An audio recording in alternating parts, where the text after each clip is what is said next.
It is a slow process. The rate of reproduction is slower.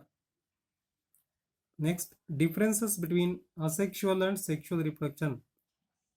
So you make two columns, asexual reproduction and sexual reproduction.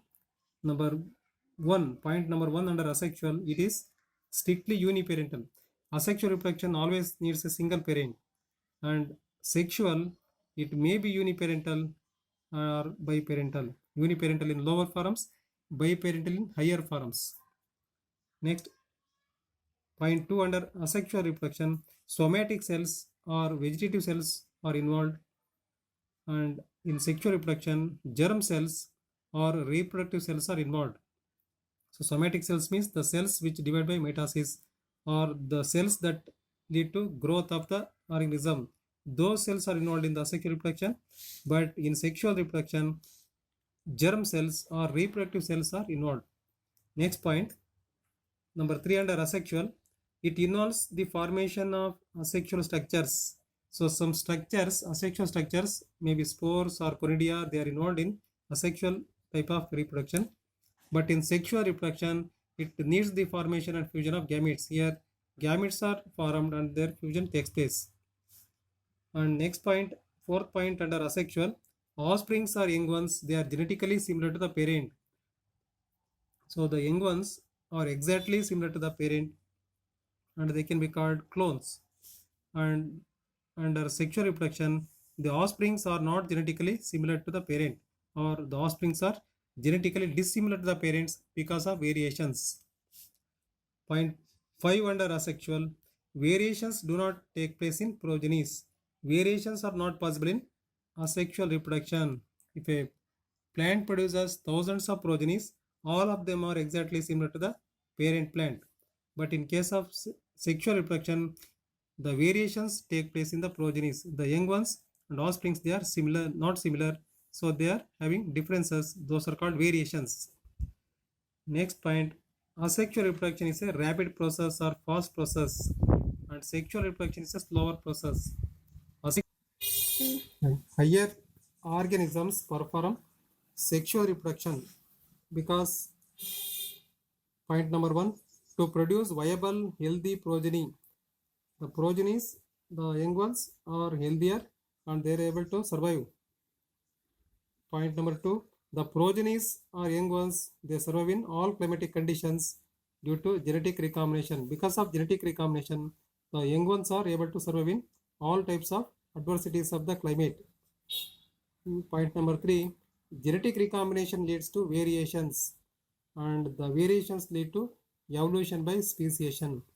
So the genetic recombination process makes the variations in the progenies, and those variations lead to the formation of new species, that is called speciation, and that is collectively called evolution. So sexual reproduction only lead to evolution. Next, lifespan of sexually reproducing organisms has 3 phases. The lifespan, that is the duration from birth to natural death of sexually reproducing organisms, can be divided into 3 phases. One is vegetative phase, also called juvenile phase. Next, reproductive phase. Next is senescent phase. And so the lifespan of the sexually reproducing organisms can be divided into 3 phases: vegetative or juvenile, reproductive, and senescent. If you take vegetative phase, it is the period or time of growth of organism before they can reproduce sexually. So it involves, or it begins from the birth of the organism till it attains sexual maturity. That duration can be called vegetative.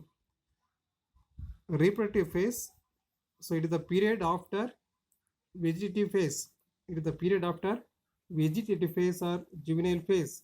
In this period, the organism undergoes morphological and physiological changes to attain sexual maturity of producing gametes. So in reproductive phase, it follows the vegetative phase, and in this, the organism is able to produce the gametes because of morphological and physiological changes. The structure of the organism and the physiology undergoes changes. So that is how the organism becomes sexually mature and is able to produce gametes. In angiosperms, the flowering is the beginning of reproductive phase. In the angiosperms or flowering plants, the flowering of the plant, the early flowering, the first flowering of the plant is the beginning of the reproductive phase, but in animals it is at the puberty phase or maturity phase. Senescent phase. This phase marks the end of reproductive phase of an organism. It is characterized by metabolism is slowed and the death is very near. So it is the last phase of the lifespan of the organism. So here it marks the end of the reproductive phase, and there is slowed metabolism, and ultimately the individual leads to death. And demarcation of these three phases is very clear in annuals and biennials, but not in perennials. Demarcation means separation of vegetative phase, reproductive phase, reproductive phase, and senescent phase. It is very common in annuals and biennials, not in perennials. Annuals are the plants that complete their life cycle in 1 year. Biennials are the plants that complete the life cycle in 2 years, and perennials, they have the life cycle more than 2 years. So it is very clear in annuals and biennials, but not in perennials. And interflowering season in perennials is reproductive phase. So there is a duration between one flowering and next flowering. That duration is considered as reproductive phase only.